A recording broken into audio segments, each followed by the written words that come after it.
नमस्ते, स्वागत छ सञ्जना श्रेष्ठ योगामा।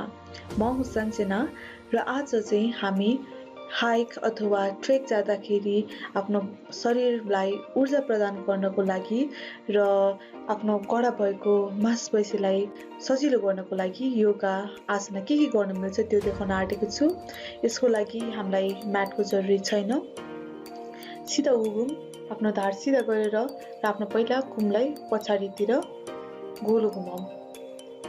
4 5 अब अगाडिबाट घुमाऊ। 1 2 3 4 5 अब यसपछि दुईटा हातलाई माथि गरेर आफ्नो छातीलाई अगाडि टाउको पछाडि हेरिराख्ने हस्त उत्तान आसनामा हिपलाई अगाडि गर्ने अनि बिस्तारै हिपलाई पछाडि गर्दै सास फाल्दै आफ्नो टाउकोलाई तल र हातलाई जति सक्छ तल आफ्नो भुइँतिर लग्न खोजौँ। एकछिन यसरी बसिराखौँ। सामान्य सास लिने, सामान्य सास फाल्ने। अब दायाँ हात तल भुइँमा र बायाँ हात चाहिँ माथि र आफ्नो टाउको चाहिँ बायाँ हाततिर हेरौँ।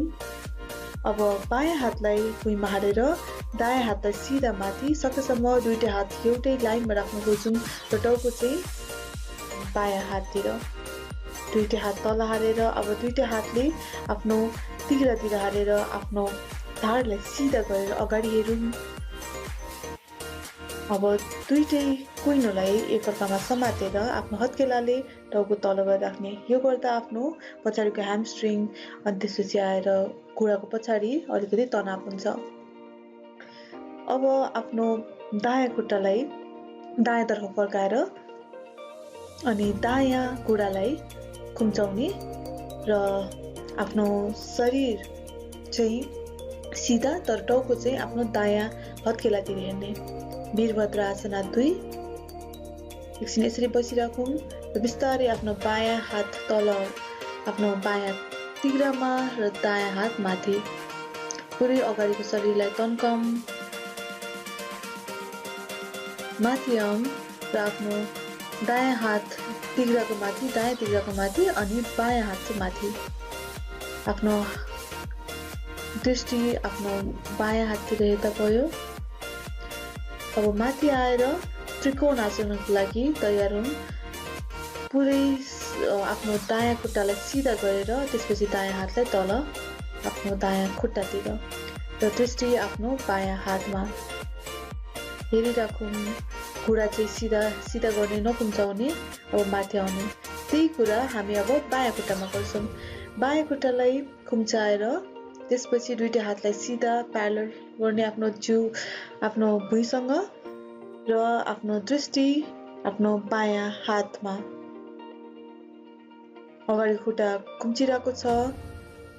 बिस्तारै आफ्नो दायाँ हात तल भुइँ आफ्नो तिघ्रामा र बायाँ हात चाहिँ माथि। विपरीत वीरभद्रासनाको लागि र आफ्नो बायाँ हात चाहिँ बायाँ घुँडाको माथि र दायाँ हात माथि उत्थित पार्श्वकोणासना। यो गर्दाखेरि आफ्नो हिप अनि त्यसपछि आएर ह्यामस्ट्रिङमा पुरै तनाव महसुस गर्नुहुन्छ। माथि आउँ। अब आफ्नो बायाँ खुट्टालाई सिधा गरौँ र त्यसपछि आफ्नो शरीरलाई बायाँतर्फ धर्काउँ। आफ्नो दृष्टि आफ्नो दायाँ हाततिर र सकेसम्म आफ्नो बायाँ खुट्टालाई सिधा गर्ने, बायाँ घुँडालाई नकुम्चाउने त्रिकोणासनामा। त्रिकोणासनाले हाम्रो साइडको शरीरलाई पुरै तन्काउँछ। दुईटा खुट्टा त्यसरी नै फटाइराख्ने र सास लिने लामो, सास फाल्दै हिपबाट तलतिर झुक्ने। जति सकिन्छ त्यति तल झुकौँ। प्रसरिता पादोत्तानासनामा। अब आफ्नो दायाँ हात भुइँमा हाल्ने, बायाँ हात माथि, दुईटा हात एउटै लाइनमा होस्। त्यसपछि आफ्नो बायाँ हातमा भुइँमा र दायाँ हात चाहिँ माथि, दृष्टि आफ्नो दायाँ हाततिर पुरै तन्कौँ। दुईटा हात तल हालेर त्यसपछि दुईटा हातलाई पछाडिबाट औँलाहरू जोडेर तानौँ पुरै। यो गर्दाखेरि आफ्नो ढाड पुरै तन्किन्छ। जति सकिन्छ त्यति मात्र गरौँ।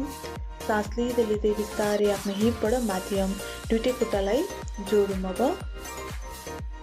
जोडेर दुईटा हात माथि हिपलाई पछाडि आफ्नो गुडा आफ्नो खुट्टाभन्दा अगाडि जानु, आफ्नो औँलाहरू खुट्टाको औँलाभन्दा अगाडि जानु भएन। उत्कटासनमा बसिराखौँ।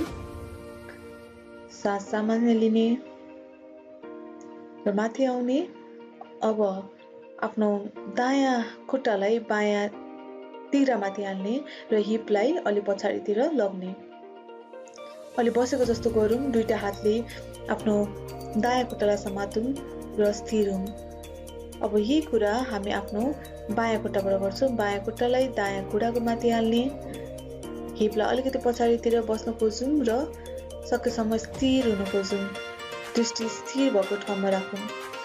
दुईटा खुट्टालाई खोलेर भुइँमा अन्तिम दुईटा हातलाई औँलालाई जोडेर माथि गरौँ र सास लिँदै आफ्नो हिल्सलाई माथि उठाउँ। तडासनमा सास फाल्दै तल, दुईटा हातलाई पछाडि र धन्यवाद।